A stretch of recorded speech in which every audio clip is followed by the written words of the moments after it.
imaš brke? Kako ti si ti? Kako? Kaj bila novoletna zabava?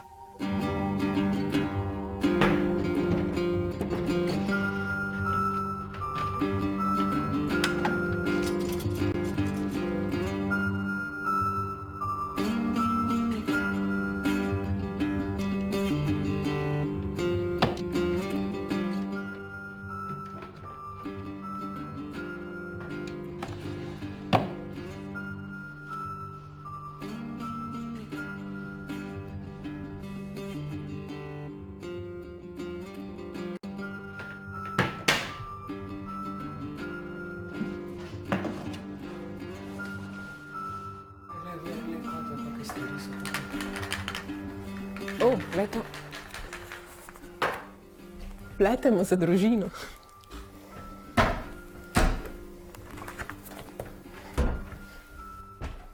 Kaj pa vidva tukaj?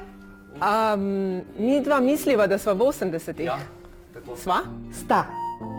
Kje pa? Sta v stanovanju iz 70-ih in 80-ih let, ki se nahaja v Ormožu. In v njem je sleherni detajl iz časa, o katerem zdaj govorimo, verjetno iz časa pred vama. In tukaj lahko vsak, ki pride, sreča neke stvari, ki ga spominjajo na otroštvo, na mladost, ali mogoče samo pogleda, kako so živeli takrat, ko njega še ni bilo. Midva sva prišla v to stanovanje s pomočjo Andrejeve stare budilke, kako pa lahko pridejo obiskovalci sem v 80-ta? Drugi obiskovalci se lahko oglasijo kadarkoli v delovnem času, pogledajo naj na naši Facebook ali spletni strani, ali po predhodni najavi. Vstopnica za to stanovanje je videti takole, razglednica, ki smo si jih nekoč vsi pošiljali, ko smo nekam šli, in lepo služi kot vstopnica v to stanovanje. Dobite tudi znamko in pošljete nekomu od svojih, namesto MMS-a. Odkot pa ideja za to stanovanje? Pri nas v centrih ponovne uporabe se vsak dan srečujemo z ljudmi, ki pri nas srečajo predmete, ki jih spominjajo na otroštvo, na mladost, na neke pozabljene čase. In najverjetno je, koliko pozitivnih občutkov vzbudil človeku samo skodelica, ki jo je imel pred 20 ali 30 leti in mu je, ne vem, mama zjutraj, preden je šel v šolo, njej pripravila čokolešnik, na primer. Kaj ti si slišala zvonec? Ja in? Po 80-ih smo, takrat so ženske šle odpirati vrata, tako da gremo. Jaj. Ja, midva bova še pa kakšno v nostalgiji, kaj ne. Dober dan. Dober dan. Moke mi je zmanjkalo. A imaš kaj moke? Reče palačinke in pretekoče je, ne bo šlo. Sam tole skodelico. Jaz mislim, da imam nekaj v kuhinji, tako da pridete, upam. Greva gledat. Mislim, da imam moko, nekje tukaj. Mi imamo tukaj le. Potem bo pa to že pravo, ker postrežite si. Ja, super. Pa je bilo to v navadi, da so nekoč sosedi kar tako prišli in si sposodili stvari? Vedno. Najprej je bil sosed, soseda, potem pa trgovina. In kaj recimo, moko, jajca? Najbolj osnovne stvari. Zmanjkalo je poleg moke, jajc, specilni prašek, sol. Torej take drobne stvari, ko vedno potrebuješ, pa nikoli ne veš, kdaj zmanjka. Ja, zanimivo v tej kuhinji je, da dejansko je vsa embalaža takšna, da jo lahko uporabljamo trajnostjo in jo ponovno uporabimo. Škatle, keramika, steklo, je bilo tudi to v navadi, da so ljudje znali kar sami reciklirati. Že v osnovi se taki izdelki niso proizvajali, ki so bili odpadki. Večina teh izdelkov je trajnih.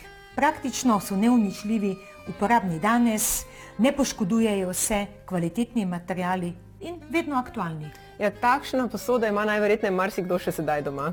Pa kdo je ne bi imel? Takšna kot nova, nič ji ne manjka, čeprav ima že kar nekaj let, nepogrešljiva v vsakem gospodinstvu, praktična za vse velikosti in pa seveda kvalitetna. Vsako gospodinstvo je hodilo po mleko in to mleko se je prenašalo v kanglicah, imamo še tudi pokrov in ta kangla je bila vedno uporabna samo za mleko, ničesar drugega se v tako kanglo ni dajalo in se je oprala in znova spravila naprej. Če pa je kaj zmanjkalo, smo odšli k sosedu, tako da vas ne bom zadrževala, spečite palačinke do konca. Hvala lepa. Pa hvala, srečno. Živijo. Lepo zdrav. Spekla, pa sem prišla k tebi na obisk. Ja, potem pa greva kar v dnevno sobo. Hvala lepa. Super, gremo. Kar pridite. Zmaga. Konec, zaključena zgodba. Poglej, Andrej, kaj je prinesla najina nova soseda. Sploh nisva vedela, da imava sosedo. To je Senada. Pozdravljeni. Pozdravljeni. Gospa Višnja, je bilo običajno, da včasih so sosedi prinesli stvari, ki so jih sami spekli, kadar so prišli na obisk? Seveda, zelo običajno je bilo, da so sosedi prišli na obisk in so s sabo nekaj prinesli. Ali so to sami spekli, velikokrat pa je bilo najbolj običajno, da so prinesli s sabo kako bombonjero, pa mogoče 10 dek kave. Kaj vse se bo še dogajalo v tem stanovanju? Pa v Centru ponovne uporabe pravkar poteka tudi projekt socialne aktivacije. Pika polonica Živa sreča, se pravi našim udeležencem socialne aktivacije bo toto stanovanje tudi na voljo, tako da bodo potekale različne delavnice, od kvačkanja, štrikanja, pa pika polonice bomo gojili, tako da bo ves čas obljudeno. Mi se trudimo vsak dan dodati nekaj novega, tudi tistim obiskovalcem, ki so ga že obiskali, želimo narediti zanimivega ob naslednjem obisku. Torej, iščemo, še vedno zbiramo predmete, ki so bili značilni za 80-ta. Zelo bomo veseli, če bo kateri od naših gledalcev se spomnil in poiskal, kje nekaj, kar mogoče je njemu že malo odveč doma, na kakšni zaprašeni polici, in prinesel to v naše stanovanje. Tako, dajmo zdaj popestriti naš čas, dajmo nekaj igrati. Iz tistega časa? Dajmo. Domine. Evo. Kako je to se delilo, ne? Se ti ne zdi življenje v 80-ih rahlo naporno? Zelo, Katja. Zelo. Jaz imam dovolj. Gre Jaz domov. tudi. Znava?